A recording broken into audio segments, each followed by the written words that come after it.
Previously on Libel the Bible.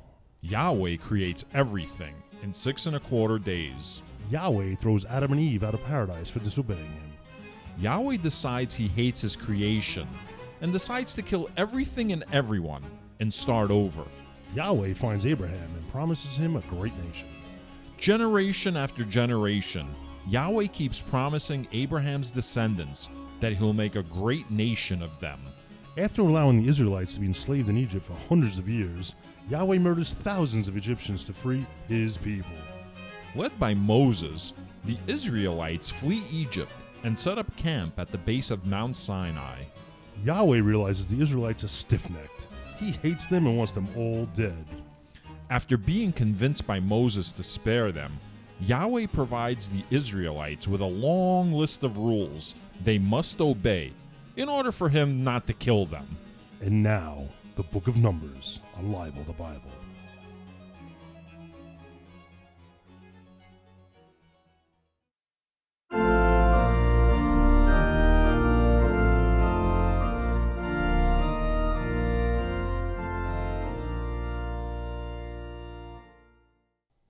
Yeah, now I don't give a fuck. Oh, Scott can never do anything right. Of course. Yo. So season 4 starts and we're back to the same old program. But I'm going to bring a different kind of energy to it, man. I am Scott, otherwise known as the Human Highlight Reel. Season 4. The human highlight reel. That's right. I thought you were more like the human rerun, reel, just recycling the same shit over and over. Okay, but I just brought some new energy.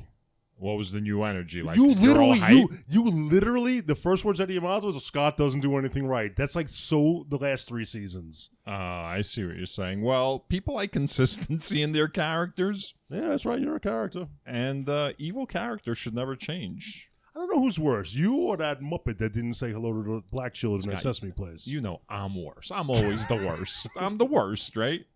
The worst. I can't wait. I gotta, what do you think that was? You think that was actual? Honestly, taken in just that one snapshot, it looks like it could have been just an honest oversight. Now, if they can show me a track record of this, right, then absolutely it's I don't understand. You're talking sense now. I want you to overreact just based on just whatever you saw out of context. I don't even know why we're recording right now. We should be marching on Sesame Place right now. There you go. There you go. Yeah, it was a one time. And if you remember, if you saw the footage, it clearly showed the person was waving at somebody, and then they put the what the hell is that Muppet's name, by the way?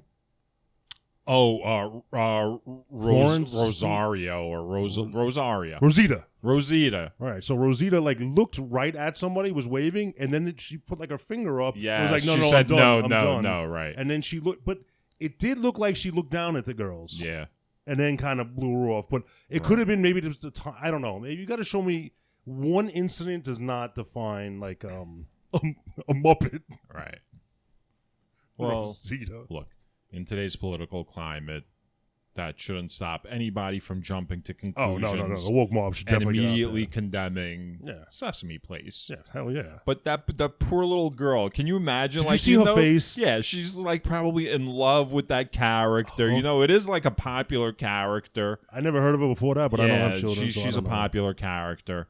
And the look of devastation on that painful. Little girl's face was fucking amazing. That was painful. That was amazing. It's you could see the moment, her entire spirit gets crushed. It's the turning point of her life. It's like a supervillain origin story right there. And she was like, "No, the things on the news aren't true." Oh, yes, they are. Even in Sesame Place. Yeah. So, by the way. I'm Rusty, and I already said who I was. That's Scott. Yep. He's pointing at me. This is Libel the Bible because I've now gotten the superstition because the only time we haven't done that's the episode that we recorded an hour of that the computer stopped and we found out we were only recording 25 minutes of, and we didn't identify ourselves at the beginning of this recording, nor say what people are listening to. Yeah. And I blame you. I thought you were superstitious. Why'd you blame me? You could have jumped in and said your name anytime. You didn't. I don't know. You're so hyper. Like when we get on the air, like Seriously? you're always the first one to be like, "This is God and this is Libel, the Bible," and I'm just like sitting here like, "Oh my God, Scott! Like give it like a minute, like let it breathe." That's true. But you didn't do that today. Yeah, you often say you hit record already. Yeah. But there was a time you referred we went out before the podcast. That was different. Yeah, this is our first time recording where we're coming from dinner. Terrible service. Then we stopped off at McDonald's to get me coffee. Worst service. It took 20 minutes to get 3 drinks at McDonald's. Literally 3 drinks, 20 minutes. It was awful. And 20 minutes, not an exaggeration. My receipt when I paid for it was $9.03, and we walked out of McDonald's at $9.23. But you stopped at the ball pit, right? And the ball pit. Slide. I think they're getting rid of all that that's because gross. They anyway. realized it's nasty. Especially during coronavirus, gave them an excuse to get rid of all that. That's gross. Plus, they're trying to get like all high class. I don't know if you noticed, like they're getting rid of like all the red and yellow, like kids' colors McDonald's, and they're going to more like that mocha, like espresso color, And like a lot of their restaurants, it's like a brown tones. Oh, they're trying to like class it up, because it's like McDonald's. Like, ever since they started adding salads, they think they're like Tavern on the Green. You mean it's not Mickey D's anymore? Yeah. It's not cool like that? So, yes. So how's the BK Lounge responding? The BK Lounge. Oh, what's the BK That's Lounge? Burger King, man. It's called the BK Lounge. I don't know if it's maybe 25 years ago. It was That's called pretty that. funny. Yeah, so this is our first time hanging out before recording an episode. Yeah, so I don't know what it's going to be like. So I got to witness Rusty be the victim of bad service twice, and he's pretty critical of the humanity as it is. So I'm not expecting him to be in a very good mood. Well, actually, you know what? You proved it by saying Scott does nothing right. Was how you led the season. No, I that's consistency, though. That's got nothing to do with good service or bad service. We need an air horn on this show. An air horn for Absolutely. What? Just to get it going, man. Oh. We have a side project. Joel Osteen and his wife are doing Yankee Stadium. When? I didn't catch the date, but I'm sure we can Google it. I try to watch him sometimes on TV. Dude, man, you're gonna. What feel are we gonna so do? good. I mean, let's be realistic. We're gonna wear our Libel to Bible merch. Yeah, we're gonna try to talk to people in Yankee Stadium. Oh shoot, it could be like how Trevor Noah sends his people out to interview Trump supporters at rallies and stuff, and we could do that. I don't think we're ready for that. He's gonna sell out Yankee Stadium. Do you think he's gonna sell it out? People You think he's going to sell out Yankee Stadium? I mean, there's 8.5 million people in New York City alone. Then 12. you have the regions north of New York. You have Long Island. You have New Jersey. People will travel to see him an hour. So you're talking about a good 12, 13 million people, maybe even more, because Long Island itself is 5 million people. And Long Island, you can really get to the Bronx by skipping Queens. I'd say you're talking about skipping Queens. But. Yeah, I'd say you're talking about a 20 million person metropolitan area.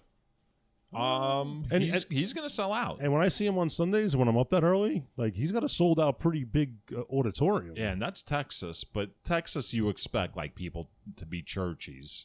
Yeah, I think we've learned over the last 4 years that there are plenty of churches right here in New York. Yeah, I'm gonna go ahead and say he probably would not have put something on in Yankee Stadium if he couldn't pack the seats. He knows what his demographic is and whether or not he can sell it out. And God needs the money, right? So God always needs the money. Yeah.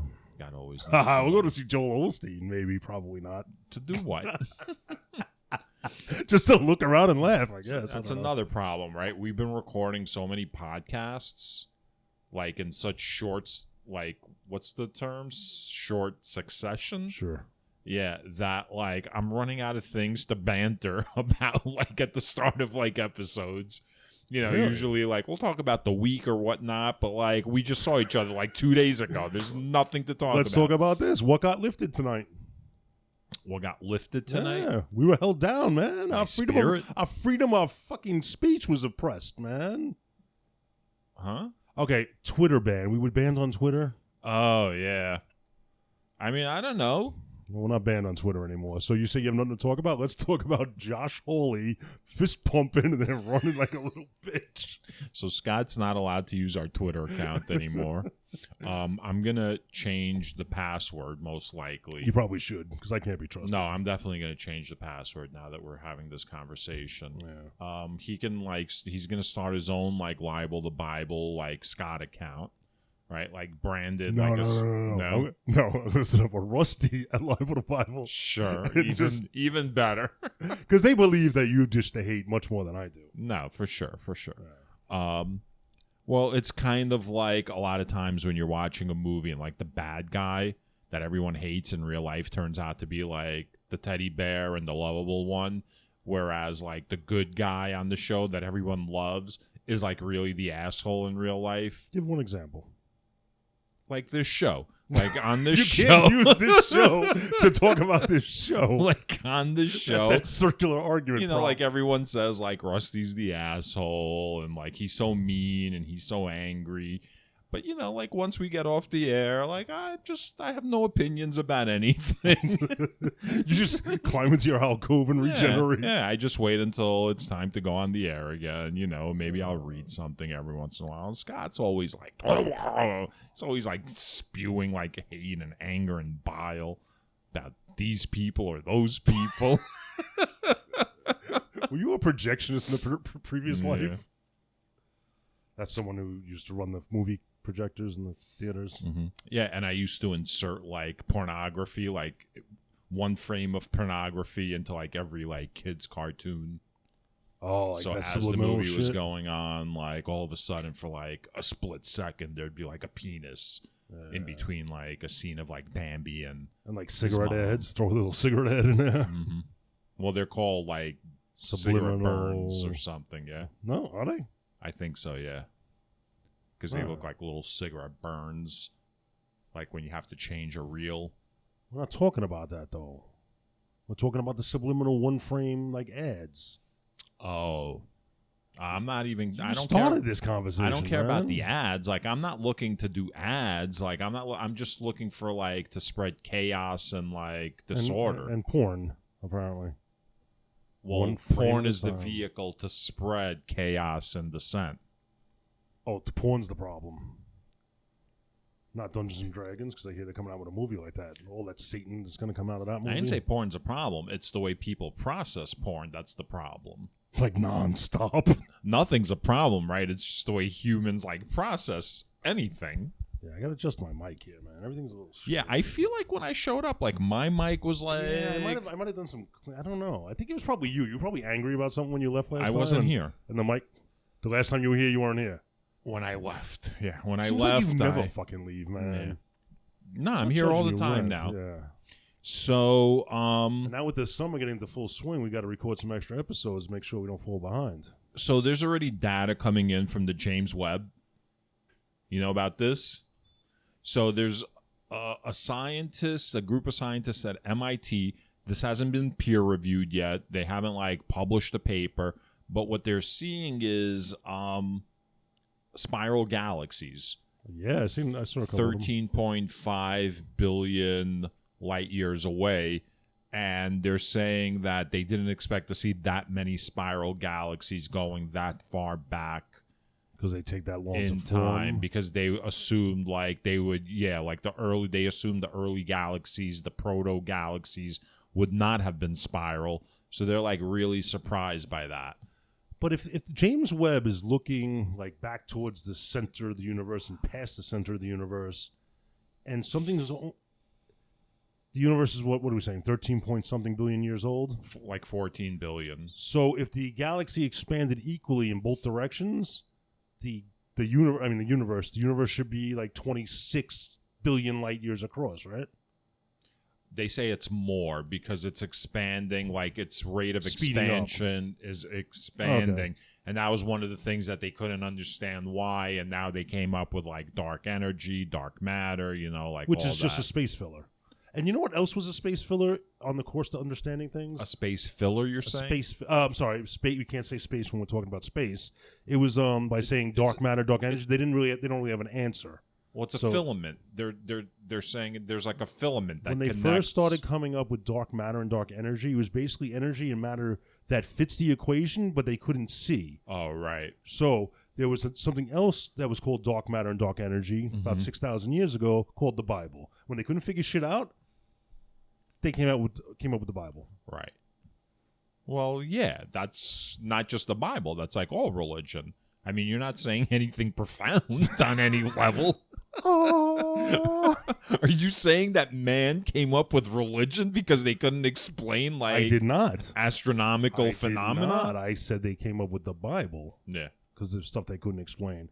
And they came up with not religion per se, but like the legends that make up a religion. Yeah. Like the mythos. Let me ask you a question. Yeah. What do you think our universe is? Do you think our universe is part of a multiverse? I don't know. You don't know. I think it's a fun science fiction concept. That's fair. I know my universe consists of being trapped in a very small room with you way too often. Right. I don't know. I don't know. What do you think it is? Of course, I don't know because I'm not an expert, but from... Wow, we found something, huh? But from what I've read, I like to think that we're part of a multiverse, but here's what I don't understand. All right. So, prior to the Big Bang, the prevailing theory is we existed like in a quantum soup, right? So that's why quantum mechanics is so important to science right now.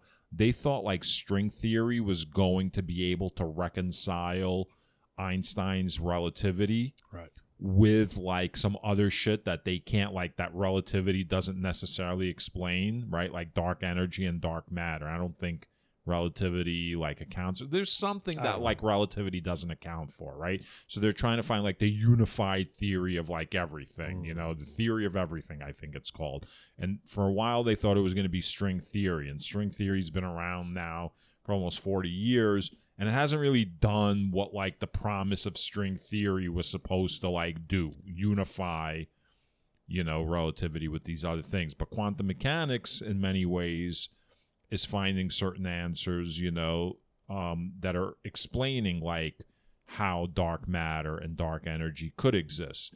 Because in quantum mechanics, like physics are completely different from like physics at our, you know, at our level. Like on the quantum level, physics is like fucking crazy.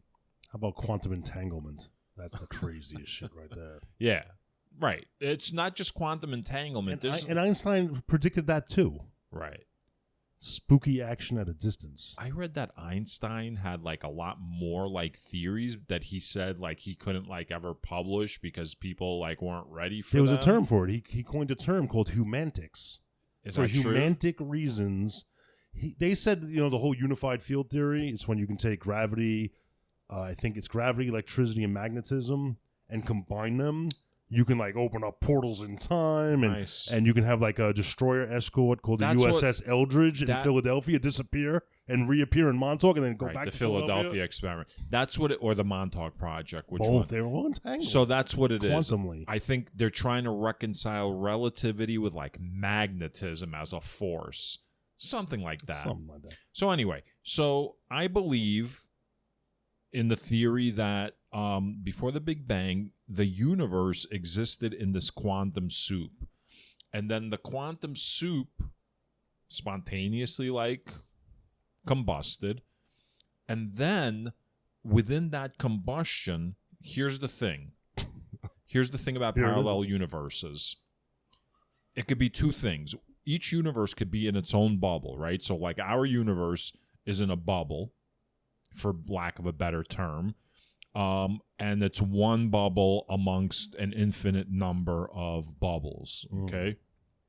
Or an infinite universe, or parallel universes could be, we are all on the same plane of space-time, right? But the other universes are so far apart from us and because everything is expanding at a rate that we will never be able to reach, they may as well be other universes because we'll never like see them. You know, it's kind of like, imagine if the Earth, if you're in the U.S., you could fly to China. But if the planet started expanding at a rate greater than you can travel, you will never reach China. So it may as well be like another, like, you know what I'm saying? And it gets further and further away from you because the rate of acceleration is also like increasing. So I'm not sure if we're like in multiple, like billions and billions of different bubbles making up the universe, or if we're all on the same plane of space-time and just everything is expanding away from everything else. But I do believe in the theory of, is it expansion or inflation? I always get the two words confused. So right after the Big Bang, both is happening.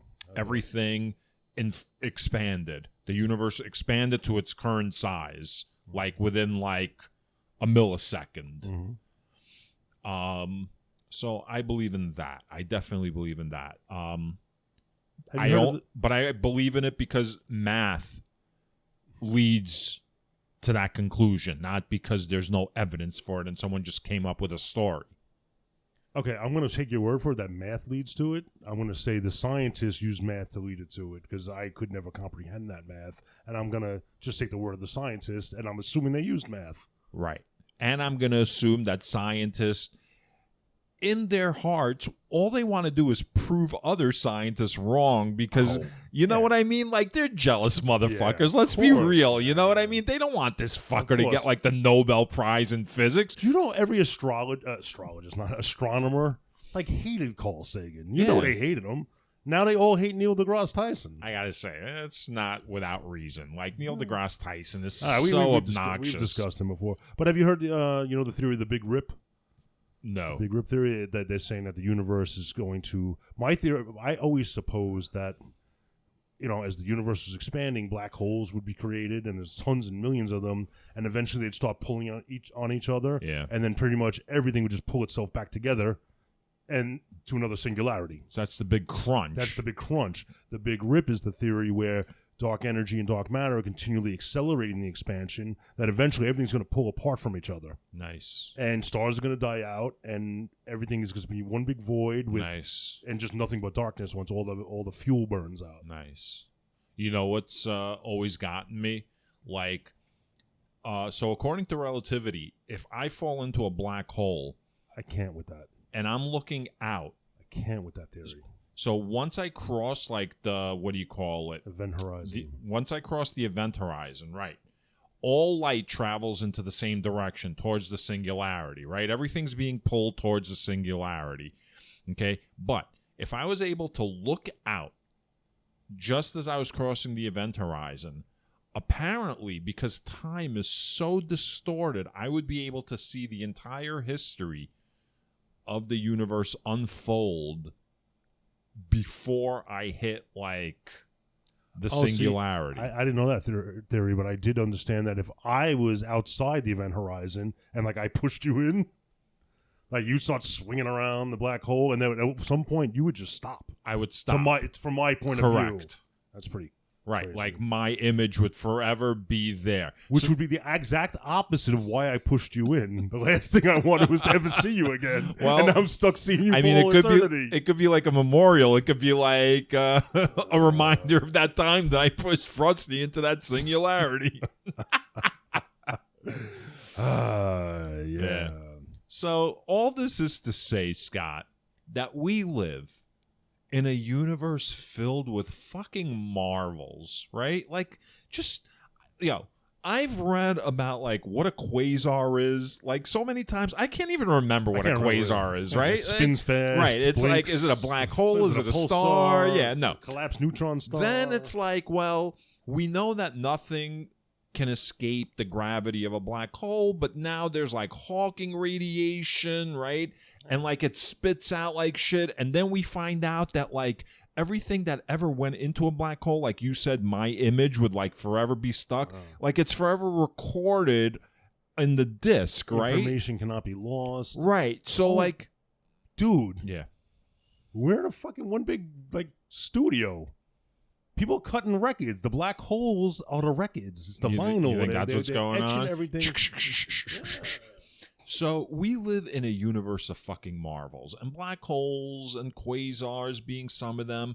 Then you've got like stars that are like so goddamn massive that if you put them like where our sun is, they would literally like swallow Saturn. Crazy. You know what I mean? It's like crazy. So all that to say is we live in that kind of a universe. And meanwhile, the book that we're discussing, the Bible, right? In order to explain everything, they invent some piece of shit named Yahweh who created everything and is like totally focused on this one little region of the greater universe and just a group of like 500,000 people. Bunch of stiff necks, too. Yeah.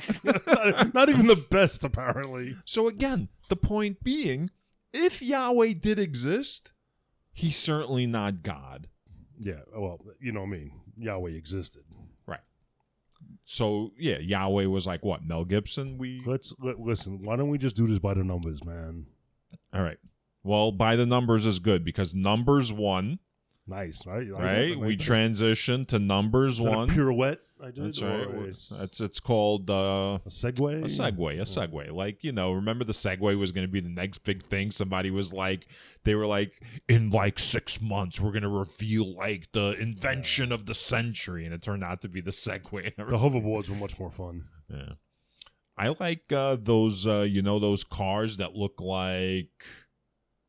They're like, they got the 2 wheels in the front and the 1 wheel like in a the trike. back. Like a trike. Yeah. Those are pretty badass. Yeah, those Every are time I cool. see one, like I saw one that was cool. It was all pimped out with like LEDs all around it and big speakers in the back. Yeah. So the music was pumping, the LEDs were going with the music, and I was like, man. As much as I want to be like, wow, what a dick, I'm like, it's that's cool. Mad cool. Yeah, if I had disposable income, I'd get one of those. People say they're really fun to drive, like especially in the summertime. You know, you hit the beach in one of those. It's cool. Yeah. You don't even stop when you get to the boardwalk. You just right there on the beach.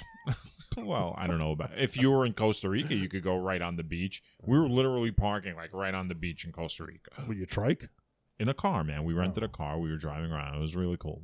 Pimped out lights and sound system? No, none of that. I highly recommend Costa Rica. So, all right, we finished 3 books of the Bible now. Yeah. We finished Genesis. We finished Exodus.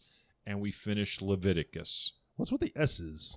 And this is numbers. Exodus, everything ends as an S. Genesis, Leviticus. Oh, so you know what? Let's think about this before we get into this. Exodus, is that plural? Maybe. No. Genesis. It was like genocide was the singular, and this is Genesis. It was like a bunch of genocides they talked about. Yes.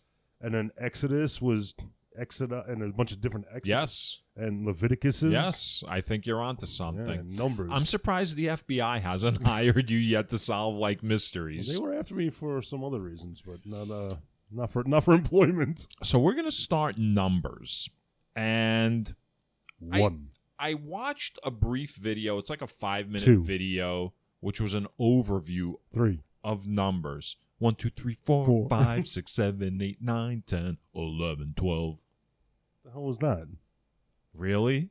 You don't know what that is? That's the electric company? There's no... Yeah. I mean, it was... was it the electric company? No, it was Sesame Street.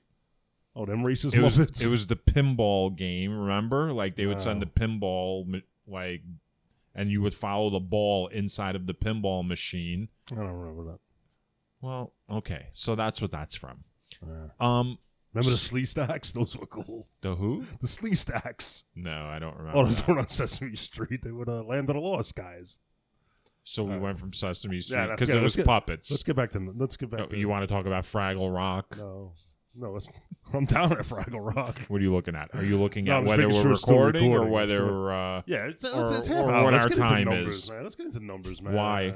Is half hour like the mark? What if what if we were riffing and talking? But I'm talking about Slee Stacks, random Slee Stacks, man. But that's your problem. You're the one that's making it shitty. Yeah, all right. Slee Stacks are not shitty. All right. So, speaking of numbers 1... I'm sorry.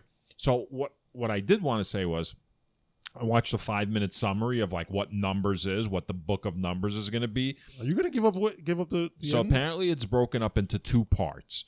The first part is most of like what we're going to cover today, which is like census kind of stuff. And then it's going to be them finally leaving like Mount Sinai. So they're going to be on the move in Numbers. Oh, they didn't move just now? No, they're still here. They're come still on with at this Mount shit. Sinai. Yeah. So I think like around Numbers 10 is like when they start like finally leaving, because they're still getting instructions. Okay. But these are different instructions. So Numbers 1, the first census of Israel. Year 2, month 2, day 1. Right. God wants Moses to take a census, but only of men 20 and over amongst the Israelites. And able to go to war. Right. So no 20-year-olds with a limb too long, a neck too short. Right. What are the other crushed testicles? he's I not mean, mentioned that he had specifically, a whole but list, that's right? what he's talking about. But crushed testicles seem to have been a serious like issue back then. Because remember, like there was like some other like commandments or something about like men with crushed testicles. We've covered that already. Yeah, I just made that up for this. It's not in this. Yeah. I'm just saying, like he said, Oh, you're calling back war-able men. Yeah. I'm calling back like That's what, good, what Scott. excludes That's good. people. That's good. That's good. I don't know. Sometimes you read in such detail that like you see details that I like skip over. Yeah, that's true. Like paragraphs at a time sometimes. All right. So yeah. Oh, yeah. So did you actually count how many people there were? I did. What is it? So, well, first of all, he says take the 12 representatives of the clans. Yeah. Take one and well, technically they're not clans, right? Because I think they're families or houses, and then inside of each house there are clans. So there's 12 houses of Israel. Like the Levites, this, that, like they're named that, like the Dans, you know? Dans. Yeah, like they're named after the sons of Israel. Dan cracks me up. They're named after Jacob's kids. And within each of those, they have the clans. Okay, so there's 12 clans, right? 12 tribes. What's a tribe now? So the tribe is like the major part. That's like the top level like family unit. The tribe of Dan. And then within Dan, he's got clans. He's got, like the Hetfields over here, the McCoys, but they're all under the Dan banner. You mean the Hatfields, right? Whatever. So that's what a clan is. A clan is inside of a tribe. All right, so we're going with 12 of what? 12 tribes. All right, the so 12 tribes of Israel. All right. And he names them, and he specifically names individuals that are going to lead each tribe. Yeah. I mean, he's had his eye on certain people for some time now. Moses doesn't find this suspicious. I think Moses is, like, definitely in on something. He's done. I think Moses is done. He is so lost and so gone You at this think he's point. like a meat puppet? He might as well be like Yahweh's, Padawan. His Padawan. What's a student? Yeah. A Padawan's a student. What's the Sith have? What's their partner? I don't even know. Who cares, right? There's only 2 of them, right? I don't even believe there's any Star Wars canon anymore. Like they fucked it up so bad, like the books used to be part of canon, but then when Disney took over, like they fucking said, no, the books aren't canon. We're going to give you this new shitty canon. Yeah. I don't know. You don't know? I don't know. All right, so I'm telling you. So he goes through the 12 tribes. Mm-hmm. And he appoints somebody, and they do a census, and they get really involved with how many are in each tribe. So I might have made an error. So I wrote down the tribes here on my notes. Okay. With how many people were in each tribe. Okay. And then he threw me a curveball. Yeah. I figured he'd put them in the same order that he announced them. No, when he read it back with the numbers, he put the tribe of Gad like number 4 when it used to be number 9 when he first read it, just to throw me off. Uh-huh. So I caught it, I redid it, and his total number of war able-bodied men is 100 less than I came up with. Okay. But I might have, maybe I wrote one of these numbers wrong. But Okay. it's like even 100 wrong. But So what did you I will get? double check that. I got 603,650. For some got reason, I got 550. 500,350. So I must have counted wrong, because you sound like you were closer to their number. I was off by an even 100. All right. So it's about 500,000, like a little more than 500,000 men they have ready to fight. I gotta see, that sounds like a pretty formidable force. I mean, I don't know Right. what the population of the world is at that point. So but- all the tribes, by the way, had to like contribute men to the war machine, except for one tribe. Do you remember the tribe that didn't? Levi Strauss. The Levites. So the Levites had one job. They were responsible for maintaining the tabernacle. Yeah. That was it. That's what God commanded. So that gets us to Numbers 2. The order of encampment and marching. So Yahweh gets very specific, and he's going to explain where all of the tribes are going to camp in relation to the tabernacle. Before you go any further, let me just go back to the Levites real quick. They're not going to be counted because they're specifically going to be the ones that handle the tabernacle. They're like the stage crew. They're like the 12 tractor trailers that show up to film Yeah, 5. that's what I said. They're going to be responsible for maintaining the tabernacle. Yeah, that's all they're going to do. Yeah. And what's funny about this is when every time they put it up, they're going to put it up. When they take it down, they take it down. If any outsider comes near during that, they're to be put to death. And by outsider in this context, he means other Israelites that aren't Levites. Yeah, only the Levites are allowed. Right. Yeah. Yeah. Why? Because of the holy. Holy. Right, they're not sanitized. Yeah, I kept seeing the word holy, and I kept thinking of you as I was reading it. Holy meaning sanitized. They're not going to be put to death like it's put like this. They're going to die because they're not inoculated, sanitized, or the proper PPE. That's all that is. He's not going to actually kill them. Yeah. So this isn't an atrocity. This is a fucking warning. Yeah, they're going to get, what do you call it, polio. Yeah, like polio. that fucking asshole got polio in New York. I hate to say it. Do doctors even know how to treat polio at this point? Like, if you're a doctor, right? How would you know how to treat polio? I think you treat polio by get him the fuck out of my office. Well, no, because you don't care. You're vaccinated against polio. Yeah. You know what I mean? I read something, or I dreamt something, or I heard something. Oh, one of those. Like like the iron lungs that they put people in. Yeah. Like they can't get parts anymore, obviously, because and apparently, and I have to fact check myself. There might be like one person still in an iron lung from like the 50s. Oh, wow. Really? Yeah. It's weird because you had told me one time we've lost all the data on like how to get man to the moon, like all the rockets and all that. Like it's just like we have the pages and the words, but we don't have like the experience anymore. right. Those people are all gone. So it's like I'm sure we have the pages on how like polio is treated, but like there's not a single doctor in the world that Yo, a bad sign has experience. when you walk into a doctor's office and he pulls out a textbook and starts thumbing through it. I mean, what are you gonna do? Congratulations, you caught like a fucking virus that we've had immunizations for the last like 70 years. Can't imagine why you could have gotten it. Fucking asshole. All right. So, the order of encampment and marching. This is like, it seemed like it was your kind of like chapter because it was really anal. Go ahead, Scott. So, the tabernacle's in the middle, right? Yeah, the tabernacle's in the middle. So roughly, let's do like concentric circles. So the tabernacle's in the middle. There's another circle where the Levites are. They're pretty much the protectors of the tabernacle. They're going to make sure that no other like Israelites like approach it or like right. But not to kill them. Like I said, I don't think they're going to murder the people. They're going to die of their own accord because they don't belong there. Mm-hmm. They're past the radiation field. They're there to say, yo, you're not dressed properly to like go inside. Yeah, too many dudes inside, man. Come back with some women.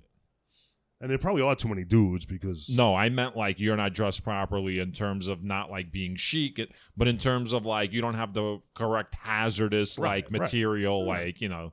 Do you think some guys... End of E.T. suit on. You think they tried to slip him some dollars to get in? See what's what in there. Yeah. It's like the freak show. Yeah. So, all right. So he starts breaking down the 12 tribes. So on the east, to the east is going to be Judah, Issachar, and Zebulon. Yeah. They're going to be at like the 3 o'clock position, the 4 o'clock position, and the 5 o'clock position. And to the south, you're going to have Reuben at 6, Simeon at 7, Gad at 8, Empanada at 9. I thought you said you were going to stop doing that. I know. I can't even read my own writing. Manasseh at 10. Okay. Yeah. But yeah, whatever. And then Dan, Asher, and Naphtali. So it's basically 12 tribes laid out in a circle, almost like the clock numbers, man. And that's the number that's the people to the east will march first, then the south, then the west, then the north, and the Levites that are all around, the ones closest to the east, will walk with the east people, and so it's all laid out like how they're gonna do this. Right. And they're basically gonna walk. They're gonna walk like an army. Yes. Yeah. Right. He's setting them up for like how they're going to encamp and how they're going to march. The Levites are like the wagons. They're going to circle the wagons. And Yahweh seems like he's been planning for this, right? Like, yeah, and they're all going to gather at their spot under their ensigns, which I believe are like their flags, their banners. Right. Each tribe's going to have a banner, so they know where to go. So this is going to look like a military encampment. Yeah, he says, he even gives a number. So let's get back to this number. He says in Numbers 2, verse 32, this was the enrollment of the Israelites by their ancestral houses. The total enrollment in the camps by their companies was 603,550. So that's where we're at. I said 650, but I could be wrong. I could have copied it wrong. So you're way off. I don't know what numbers. 603,000. I was off by 100,000. But the numbers keep like changing. Like, yeah, that's what we're gonna go with. Yeah. Numbers 3. The new math you're using. I gets us to Numbers 3. The sons of Aaron. I love this guy. Yeah. No, go ahead. I mean, so for those who don't remember, Aaron had 4 sons. The oldest 2 sons were placed in charge of, they were basically made to be priests. Yeah. And on their first day on the job, they didn't light the incense the correct way. And so they were burned up. Did you see how they kind of phrased it here? They kind of twisted like the report to make it like it was completely their fault. Oh, I don't know, but it was like right. it was an on-the-job accident. Right. That wasn't management's fault. Right. It wasn't because they didn't get the proper training. Right. These people just fucked up. Right. And you know what? It's probably true though, because Yahweh did really kind of like drill shit into these people. And being stiff-necked as they are, they don't. But still, it's not like he gave them on-the-job training. Like, he just told them and then, like, set them loose. And, like, you can't expect people not to make mistakes. And he told, it was like a train-the-trainer program. Like, Yahweh trained, like, Moses to tell people. Yes, he told them, tell them this. So, right. So, it's like how people are going to make mistakes. They probably said, Roman Maroney is going to get assassinated at Club 21? Or something like that. Roman Maroney. What a great name. Fucking nice. I would just like to address. All right. So you want to get to the duties of the Levites? Or you still want to talk about the sons? Well, there's 2 more. There's Eleazar and Ithamar are the 2 remaining of Aaron's Those sons. are the 2 kids. They're the last 2 priests. Well, they're the ones that wound up having to like bury their brothers, right? Dispose of the bodies. Then they got a little depressed, you know, but God like still, or Yahweh still like wound they didn't want this job. They did not want the job. He just kept riding them. He was like, ignore like your dead brothers, ignore that I had you dispose of their bodies, ignore that like you have to do what they did before they got burned up. Yo, you remember how he was kind of like, it was all on the down low, like don't rip your clothes, don't dishevel your hair. Yeah. Do you think like they covered up the fact that these 2 were dead? That's exactly what they did. We talked about that. Did they we? were cleaners. That's right. We did talk about that. Yeah, and like they weren't supposed to like talk about it, and like even Aaron was like a little pissed off. Remember? All right, so at least we know what happened to these 2. We still don't know about that guy Joshua. Like what happened to him, right? Joshua. He was the guy that went up in the mountain like as the translator and never came back down. That's right. When when Yahweh told Moses, "Oh, only you can come up and make sure you bring Joshua with you." Yeah. Sounds like no, Joshua's gone. Or he's like with Epstein. Or maybe he's like that little boy in the beginning of Close Encounters, you know, Yeah, when they he's took gonna the come boy back. and then, he comes back. All right. You want to get to the duties of the Levites? I love that word, duties. Yeah, you do. Yeah. Yeah. All right. So this basically describes what the job of the Levites is. What is the job of the Levites? So the Levites' job is to basically take care of the tabernacle, right? And in Numbers 3, verse 9, he says, "You shall give the Levites to Aaron and his descendants.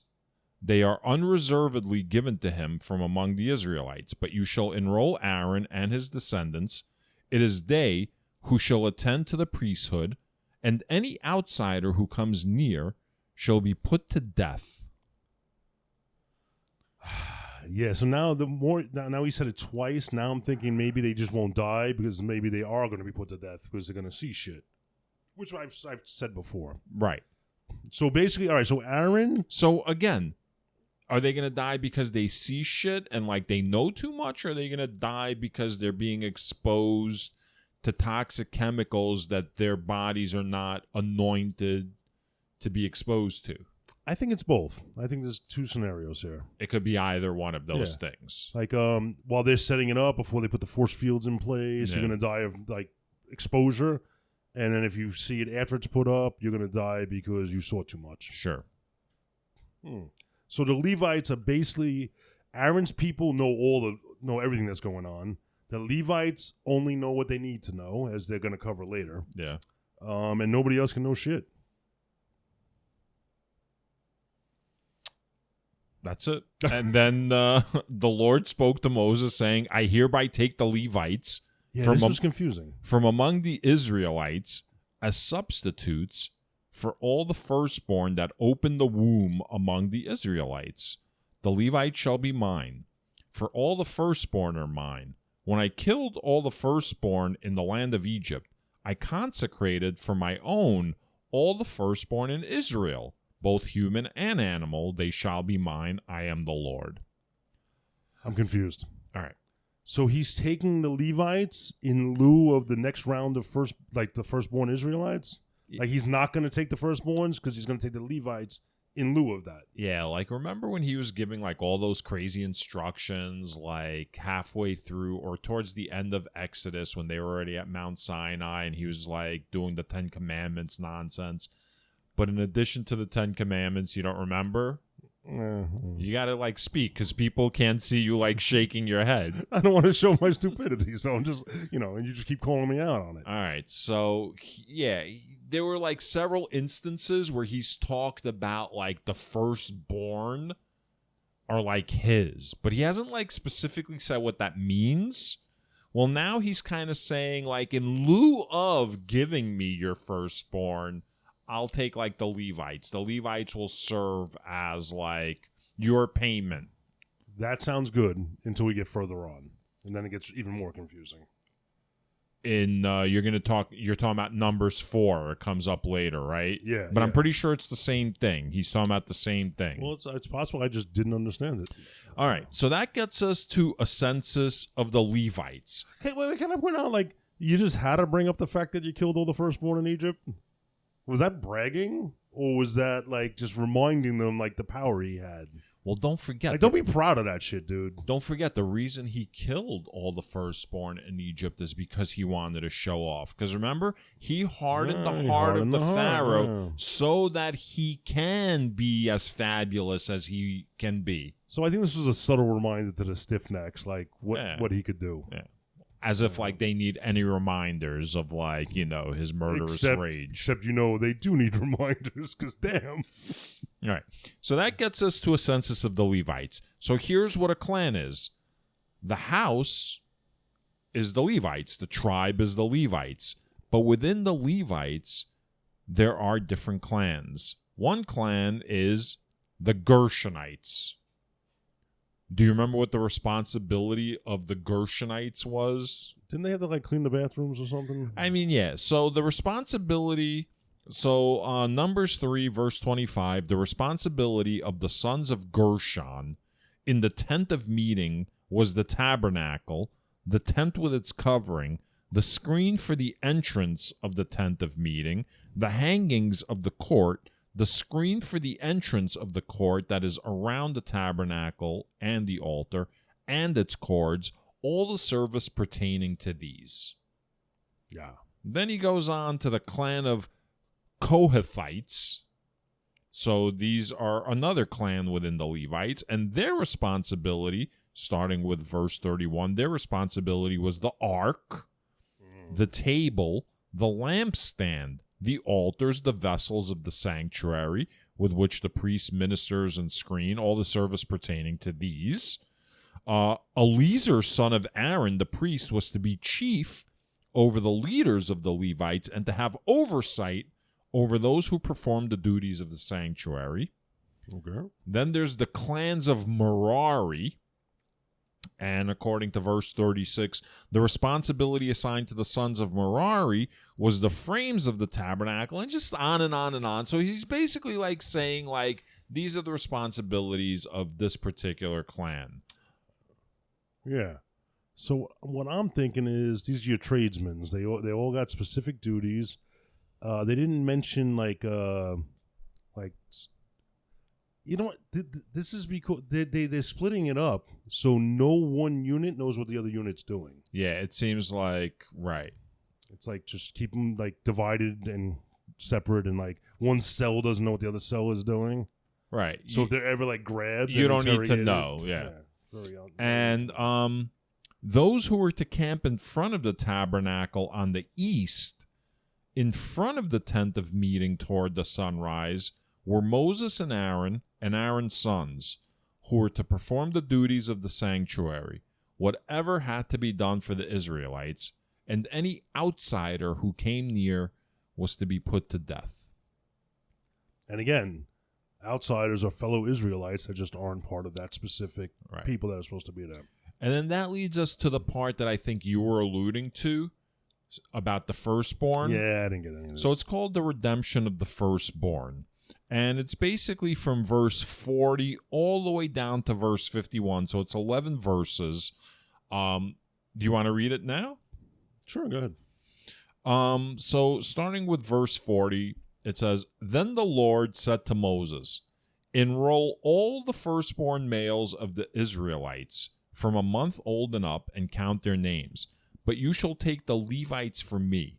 I am the Lord, as substitutes for all the firstborn among the Israelites, and the livestock of the Levites as substitutes for all the firstborn among the livestock of the Israelites. So he's basically saying that instead of the firstborn, I'll just take the Levites. So do you think like a cheer went up in the crowd? Yay! Well, he's not talking to the crowd. He's talking to Moses. Well, when Moses tells him. Yeah, I mean, people probably don't want to be around Yahweh. I wouldn't want to be around Yahweh. Do you think a lot of people were like, damn, I really want to get rid of this kid?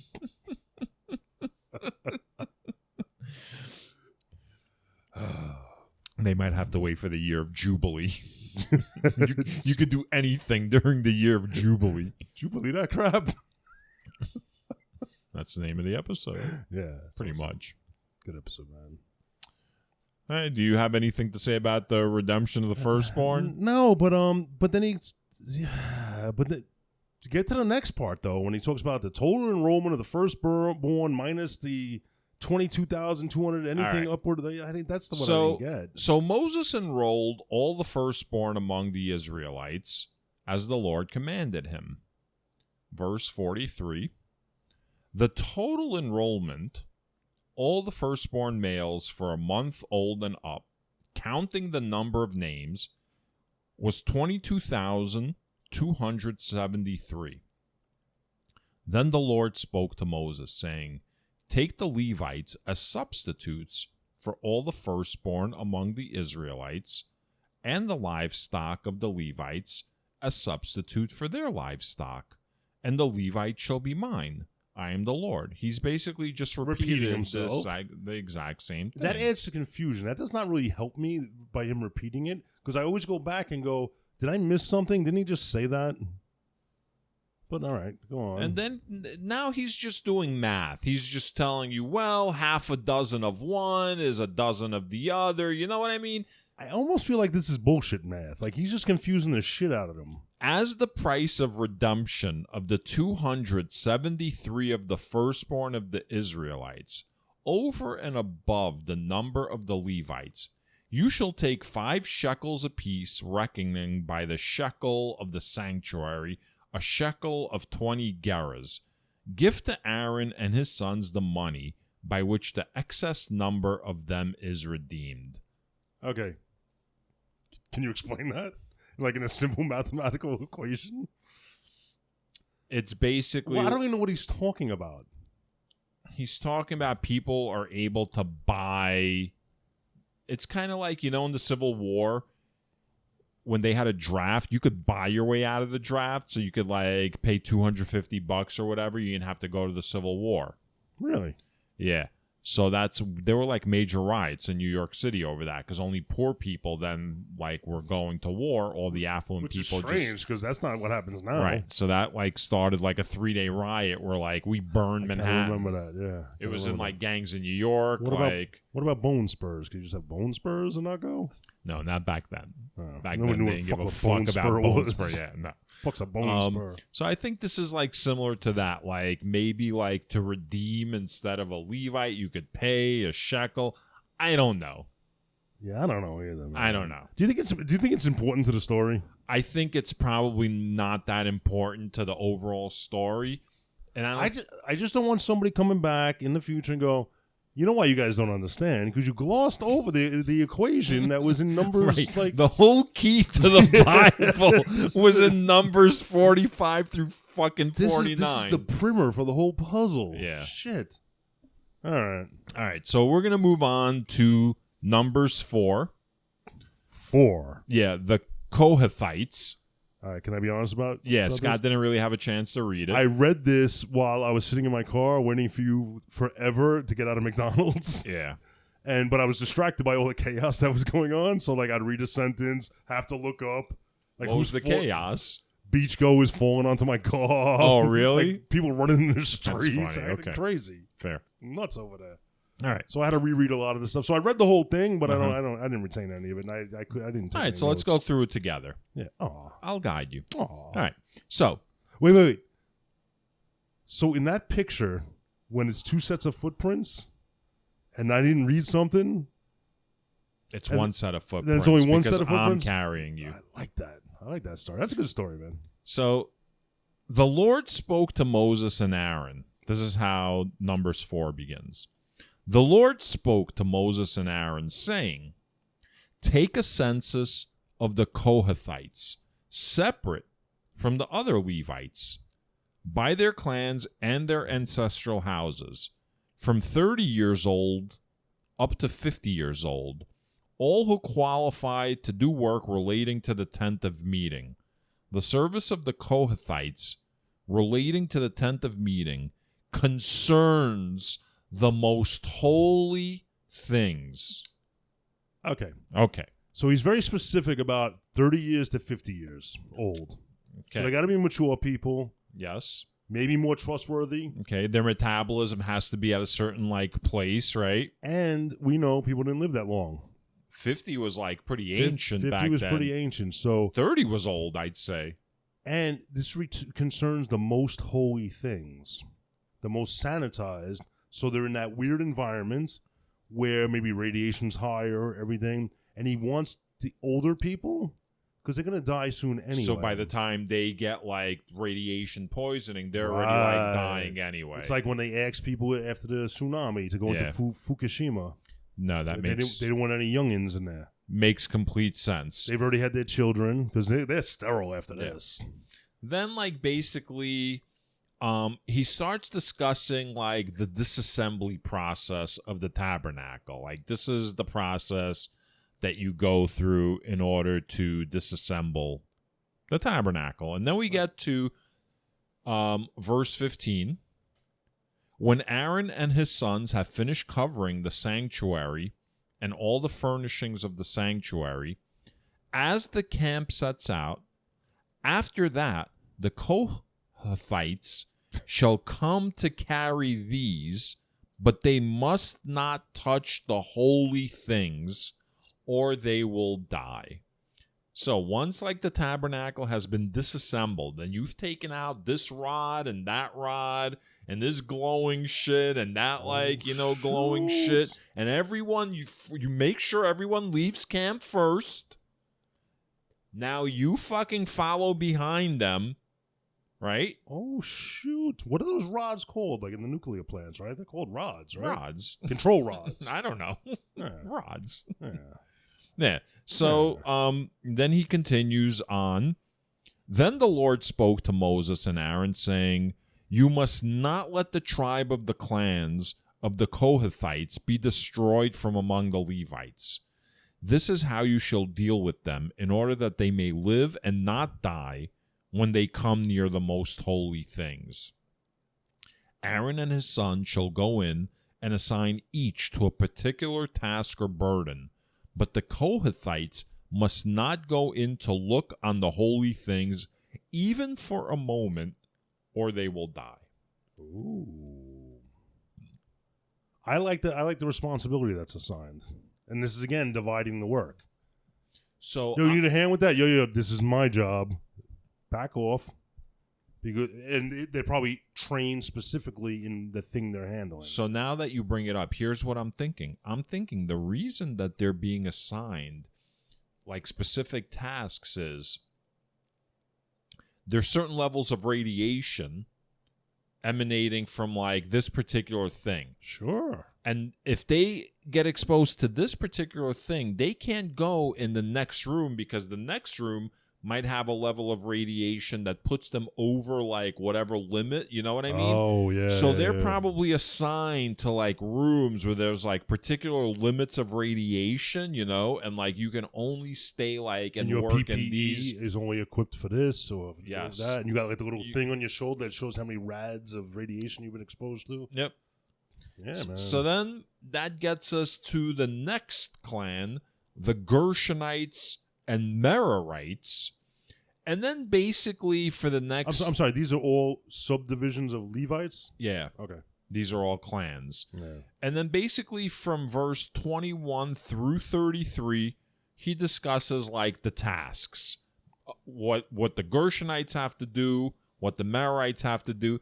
And it's basically shit like, you know, like you carry the curtains, you're carrying the rugs, like nothing like crazy. But I do kind of like the very specific, like, Rusty, you handle the lamp. Scott, you handle that. It's really weird. Because when shit doesn't when shit doesn't go right, you can't like act like, oh, there was some confusion. That's true. You had assigned tasks. Everyone gets assigned a number and like, right, you're like... Yeah. I actually work in an organization now where they're a little like, kind of like they throw the task kind of up in the air and they just expect someone to catch it. Right. So it's no, this is good. So if the lamp breaks, like Yahweh knows exactly who to fucking blame. Your fault, jerk. Yeah. But this guy said no. So that leads us to the census of the Levites. And starting with verse 46, Numbers 4, verse 46, all those who were enrolled of the Levites, whom Moses and Aaron and the leaders of Israel enrolled by their clans and their ancestral houses, from 30 years old up to 50 years old, all who qualified to do the work of service and the work of bearing burdens relating to the tent of meeting, and their enrollment was 8,580. According to the commandment of the Lord through Moses, they were appointed to their several tasks of serving or carrying. Thus they were enrolled by him as the Lord commanded Moses. Yeah. All right. So basically, this is like instructions for movement, right? The Yahweh has now given instructions for once we pick up and move, when we set up camp, the tabernacle goes in the middle. This is how I want the tribes arranged around me. Once we get ready to move, these are the groups who are responsible for breaking down the tabernacle. Mm-hmm. These are the people that are like, and then he goes into like granular detail, as you mentioned, even like assigning specific people to certain tasks, right? So he's giving instructions on like, we're about to start moving now. And it's very kind of military like, Yeah. which is good because they're gonna set up and take down the tabernacle, I guess, 1,000 times Right. before we ever get to wherever we're going, and you might have to do it in a pinch, like if like you're arranged like as a military organization, you might, because he's foreseeing being attacked, and you need to be able to bug out. Is that the term? You got to bug out quick. Yeah. And you don't want people running around like, what do I do? What do I do? Everybody's got their assigned task, how we're going to do this. And I think this is foreshadowing like some shit's going to happen on the way to wherever they're going. Yeah, like a war or a battle. I mean, at least like some like somebody's going to try and fuck with them. There's some of that. I would also say that, I mean, they've been slaves for like hundreds and hundreds of years. So they're probably not organized as a people, you know what I mean? So they need to like, this is like the beginning of like organizing them into like power dynamics, and like he's like setting up. Going in a different direction. Which is what? They've been slaves so long, they don't know how to like do anything on their own. They have to be like spoon fed the instructions. Well, there's some of that too, probably, you know, like they're not sophisticated enough to figure out like, how do we travel as like a nation? It's almost like these people don't know anything other than the whip and shackles. Yes, because they've been enslaved. Yeah. So that gets us to the end of Numbers 4. And I don't know. Do you have anything else to add today? Does the count show up in Numbers? The count? Like one. Count von count, yes. 3 beautiful Israelite clans. That's awesome. Yeah, the count shows up for sure. Yeah. And then he's going to look at the little black girl and like tell her no, he's not counting for her. Yeah, oh, the count's like that too? Yeah, man. They're all like that at Sesame Come on, Place. they're not all like that. I mean, I don't know, but I feel like they are, so I'm just going to throw that out there. Do you think the count sees in color? Because he's always out at night. Like his vision might not be that good. I guess he'd see shades, right? I mean, he's a Dracula. I love when people say that, like he's a Dracula. Who says that? A Dracula. Who says that? I've heard people say it. I don't know, like offhand, but people have definitely said it. Not a vampire? A Dracula? Like a Dracula for sure. That's People pretty say funny, that. actually. Yeah, it's really funny. Yeah. Like it goes to show that they don't know what the fuck, you know. But it's funny. They're the same people that go, how many times are they going to tell you Frankenstein was the scientist? The monster was Frankenstein's monster. No, they're the people that don't say they that. don't know They're that, the people, right, that think that Frankenstein is the monster. You know, F that, man. I'm going to say, yo, he's a Dracula. That's like, yo, man, watch out for the Dracula. He's a Dracula. I mean, people know what you're saying, right? Right. Yeah, why not? It's like rollerblades or Xerox. Let me tell you something. If someone says that's a Dracula, right? Huh. That makes more sense than if somebody says they're going to peruse what you wrote. Right, because it's the exact opposite of what people think it is. Yeah. Well, it's not even that. It literally means both things now. So originally, peruse meant to look over carefully and thoroughly. Right? But people would say, I'm going to peruse it, meaning I'm just going to like scan it, like quickly read through it. Right? While I'm waiting for the train. So now the dictionary literally has both meanings of peruse. No way. Yeah, to look through carefully and to look through quickly. So it's lost all meaning. Like if I tell you I'm going to peruse something, I have no idea what you're doing. that's not communicating, right? You have an idea, but it's your idea. This is like when people talk about lowering the standards for jobs because they can't get people like, lowering the standards. What? I don't understand. I don't know. It's like they're talking about like teachers now. Sometimes like you make a connection, you're gonna have to fucking give me a ladder to get from one. A Jacob's ladder. Yeah. Like Florida apparently is having trouble getting teachers. I'm I wonder why, because they're in danger of being arrested for saying things. Or maybe because they pay them like $30,000 a year. Too, but now teachers had to get certified, but now teachers... And it's a right to work state, like they're not unionized. That's shit. So they're basically lowering the standards for teachers, basically. Because that's the answer. Like if you were a veteran, you can be a teacher. If you're and teachers like, what the hell, man? Right. So that's like what they did with Peru's. Like they couldn't really like bring people up to the standard of the word, so they just fucked the word. Right. To the point it doesn't mean shit anymore. Well, that's the thing with words. I understand words evolve and like they take on the meaning but of they can't take on modern both times. meanings. That's the problem. So my point is that someone that says he's a Dracula is using like better, because they're actually communicating exactly what they mean when you say that's a Dracula. That's the difference between that and Peru's. My point being language.